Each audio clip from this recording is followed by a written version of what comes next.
MC Jain and company के 65वें स्थापना दिवस के मौके पर सीए मनोज पटवारी के पुस्तक income tax search and seizure का विमोचन किया जा रहा है। वही कार्यक्रम चल रहा है। अर्जुन मेघवाल की तरफ से कुछ कहा जा रहा है केंद्रीय मंत्री, आइए सुनते हैं। चैम्बर कॉमर्स वाले, हाँ, उनके लिए भी जोरदार के हमारे क्षेत्र का आदमी पीएचडी चैम्बर कॉमर्स के प्रेसिडेंट बने हुए, जोरदार ताली बजाओ आप उनके लिए। और भी जो यहाँ विराजमान है उसमें और सामने बैठे हैं, जिसमें आर प्रसाद साहब जैसे मैंने जिक्र किया, जीडी अग्रवाल साहब, जीसी श्रीवास्तव जी, एसके सिंह साहब अभी मिले ही थे, एमएस राय साहब और हमारे विवेक सूद जी, अंशदीप सिंह कुराना जी।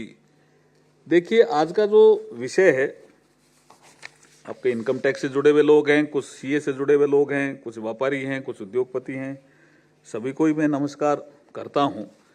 लेकिन अभी ताराचंद जी सारस्वत जो हमारे श्री डूंगरगढ़ के एमएलए हैं, वो कह के गए थोड़ा कैसे सुधार किया नरेंद्र मोदी जी ने, उसके बारे में जिक्र मैं थोड़ा करूंगा।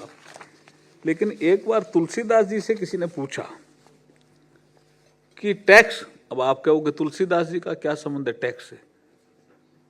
ये जो संत होते हैं ना, ये दूरदृष्टि रखते हैं और इनकी कोई एज नहीं होती है। वो फिजिकल रूप में उस समय जितनी एज होती है उतना जीते हैं, उसके बाद भी वो जिंदा रहते हैं।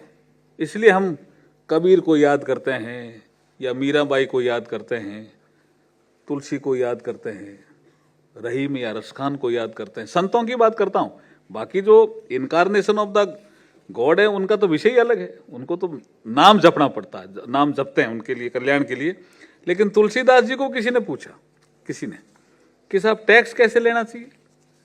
अब उस समय वो लिख रहे थे, तो उन्होंने जो लिखा वो बता रहा हूं मैं कि टैक्स कैसे लेना चाहिए। ये ताराचंद जी अपन लोगों के लिए है, जो पॉलिटिक्स में है, सार्वजनिक जीवन में है, जहां कहीं भी बात हो तो तुलसीदास जी की बात करके हम समझा सकते हैं कि टैक्स लेने का तरीका ये होना चाहिए। क्या? बरसत हर्षत लोग सब, ये तुलसीदास जी लिख रहे हैं, बरसत हर्षत लोग सब, करसत लखे न कोई, तुलसी प्रजा सुभागते, भूप भानु सो होय। कैसे? सूरज तपता है, उसके बाद बादल बनते हैं, उसके बाद वो स्टोर कर लेता है बादलों में अपने पानी को, और उसके बाद जहां जरूरत होती है वहां बरसात होती है, तो सबको अच्छा लगता है कि आ बरसात तो ठीक है, मैं चोखो लगे कि नहीं लगे। तो उनका कहना है कि सूरज ने टैक्स वसूल किया, बादलों के रूप में परिवर्तित किया। तुलसीदास जी कह रहे पता ही चला क्या किसी को? नहीं चला। इसलिए अगर कोई राजा टैक्स ऐसा वसूल करे जैसे सूरज वसूल करता है, पता ही नहीं चलता है, ऐसा वसूल करे और जहां जरूरत हो, गरीब आदमियों को जिनमें आवश्यकता हो, वहां बरसात कर दे, तो ऐसा राजा ही लोकप्रिय राजा कहलाता है। यही है, बहुत बढ़िया बात है कि नहीं है? तो ये तुलसीदास जी ने उस समय कही। फिर उन्होंने कहा जी कई लोग कमाते ज्यादा हैं और टैक्स अगर नहीं दें तो राज कैसे चलेगा? तो फिर तुलसीदास जी लिखते हैं कि अगर राज चलाना है ना तो ऐसे चलाओ, मणि माणिक महंगे की, ये महंगे कर सकते हो आप। ये जीएसटी में भी आपने कहा था कि कुछ ऐसे आइटम हैं उनको आप 28% कर दो। ये तुलसीदास जी भी कह रहे हैं, मणि माणिक महंगे किए, सहजे कृण जल नाज, जैसे अनाज है, पानी है, इस पे कोई टैक्स नहीं होना चाहिए, लेकिन मणि और माणिक है, इस पे टैक्स लगा दो। ये तुलसीदास जी कह रहे हैं जी उस समय, अभी नहीं कह रहे, उस समय की बात है ये। मणि माणिक महंगे किए, सहजे तृण जल नाज, तुलसी सोही जानिए, राम गरीब नवाज। जोरदार है तो ताली तो बजा दो भैया, जोरदार है तो। ये टैक्स का सिस्टम बताया तुलसीदास जी ने। अब बीच में टैक्स के विषय में कई विषय अभी आए, मंच से भी आए। 2 उदाहरण दूंगा जिससे लगेगा कि टैक्स का सिस्टम में किस तरह की चीजें होती है। एक हमारे जयपुर में दरड़ा साहब, इनकम टैक्स के आप नाम जानते होंगे, इनकम टैक्स के शायद कमिश्नर भी रहे, चेयरमैन तो आए, क्या सीबीडीटी में आए, चेयरमैन सीबीडीटी रहे। वो जयपुर में एक सर्च करते हैं, तो बड़ी सर्च होती है, 2-3 दिन लगते हैं। 2 दिन के बाद वो फिर जाते हैं, तो उनको कहते हैं कि भाई आपके सब कमरे देख लिए क्या? दिखवा दिए। कहाँ दिखवा दिए?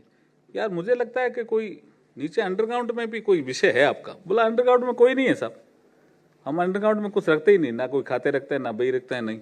तो बोले मुझे कुछ लग रहा है भाई, आप अंडरग्राउंड दिखाओ मुझे। तो अंडरग्राउंड दिखाया। अब यहाँ सर्च और सीजर से एम के दरड़ा ही नाम था ना, एम एस दरड़ा साहब सीख रहे हैं कुछ। देखिए उन्होंने जब अंदर देखा तो जिनके यहाँ सर्च करने गए थे उनके माँ बाप नीचे थे, अंडरग्राउंड में थे, और उनको पूछा भाई आप कौन हो?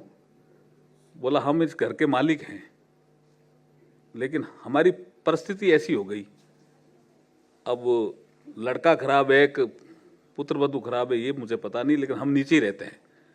हम ऐसे ऐसे करते हैं जब कोई हमें रोटी देता है, और कई बार रोटी एक दो ज़्यादा मिल जाती है तो उनको लगता है ज़्यादा है, तो वो सूख जाती है, तो हम पानी रखते हैं, उस पानी से भिगो के हम रोटी खाते हैं, जिंदा रहते हैं। ऐसी परिस्थिति में उन्होंने कहा यार ये कैसे हुआ आपका? तो उन्होंने कहा भाई ये क्या सिस्टम है? ठीक है, उसमें क्या पेनल्टी लगी क्या लगा वो अलग विषय है, लेकिन उन्होंने उस सर्च सीजर से एक ज्ञान लिया कि इस देश में ओल्ड एज होम की जरूरत रहेगी।